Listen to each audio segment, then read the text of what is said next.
Bonjour, bienvenue sur le blog Utips, toujours dans les nouveautés OS 10 El Capitan, version 10.11 que je vous conseille d'installer. On va voir les nouveautés sur les polices systèmes qui ont été améliorés sur les dictionnaires.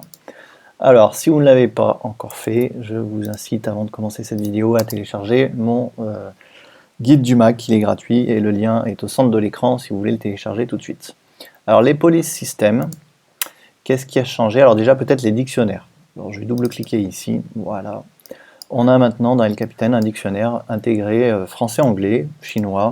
Vous voyez, il y a plusieurs dictionnaires directement accessibles quand vous lancez l'application dictionnaire depuis le dossier application. Donc français-anglais, par exemple, je vais chercher, je sais pas, car. Voilà, et j'ai la traduction donc voiture automatiquement qui apparaît. Donc je vous laisserai regarder ça, c'est très sympa d'avoir les dictionnaires maintenant intégrés dans OS 10.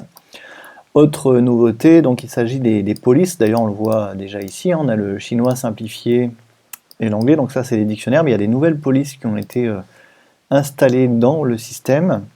Alors toujours dans le dossier application, on peut lancer le livre des polices, voilà. Là vous pouvez par exemple taper le chinois. Et vous voyez, vous avez plein de nouvelles polices pour le chinois. Alors je suis vraiment pas spécialiste, donc si vous parlez ou écrivez chinois, vous irez regarder, peut-être vous en saurez plus que moi. Mais ça vous permet aussi, ces nouvelles polices, tout simplement, alors d'écrire en chinois, par exemple, dans un document.